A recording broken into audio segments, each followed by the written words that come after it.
You notice it, but you can't explain it. They talk, yet nothing lands. Arguments go in circles. Simple things feel heavy. You leave conversations feeling drained, confused, and strangely smaller than before. Not because you're weak, but because something subtle is happening in the way they think. Problem Deep Dive, the lived experience. In toxic relationships, the problem is rarely loud stupidity. It's quiet limitation. They misunderstand your point, not once, but always. They turn feedback into attack, disagreement into drama, boundaries into betrayal. You explain calmly, they hear accusation. You ask for clarity, they respond with emotion. And over time, you begin to question your own sanity. This isn't just incompatibility, it's a cognitive gap. 3. Reframe. You are not broken. Let's pause here. If you felt unheard, invalidated, or emotionally exhausted, it does not mean you're too sensitive. It does not mean you expect too much. It means you may be interacting with someone who lacks cognitive flexibility. And that's not a moral flaw, it's a mental limitation. 4. Psychological mechanism. Why the brain behaves this way. Think of the brain like a camera lens. Some lenses can zoom out. They see patterns, context, cause and effect. Other lenses are stuck on close-up. They only see what's right in front of them, their feelings, their version, their moment.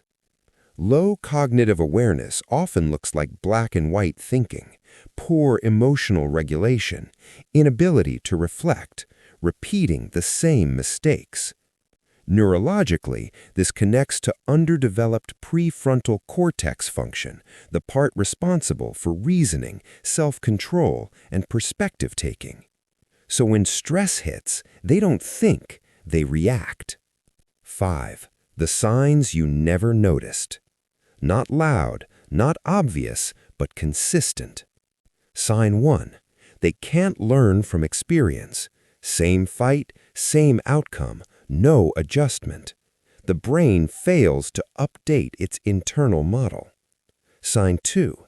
They confuse intensity with intelligence. Emotion feels like strong arguments, but emotion is not insight. Sign 3. They personalize everything. Feedback feels like rejection. Boundaries feel like punishment. This shows low metacognition, the ability to think about one's own thinking. Sign 4. They struggle with nuance. It's always right or wrong, good or bad, never both. This makes healthy conflict impossible. 6. Practical framework, a quiet psychological lens. Here's a quiet framework to protect yourself, not to judge, but to see clearly. 1. Observe patterns, not promises. Intelligence reveals itself in adaptation. Words are cheap. Change is cognitive. 2. Test reflection gently. Do they pause and think, or defend and deflect? Reflection requires mental space. 3. Notice emotional bandwidth. Can they hold discomfort without exploding or collapsing? That's executive function. 4. Stop over-explaining. If clarity doesn't help, more clarity won't either. You're not dealing with misunderstanding, you're dealing with limitation. 5. Choose proximity wisely. You don't argue with gravity, you step away from it. 7. Integration, one simple mental model. Think of relationships like operating systems. Some can run complex programs, feedback, growth, accountability. Others freeze under basic tasks. No amount of effort can upgrade hardware, and staying too long will make you doubt your own intelligence. 8. Quiet, empowering close. You don't need to label anyone. You don't need to diagnose. You only need to notice how often you shrink to be understood.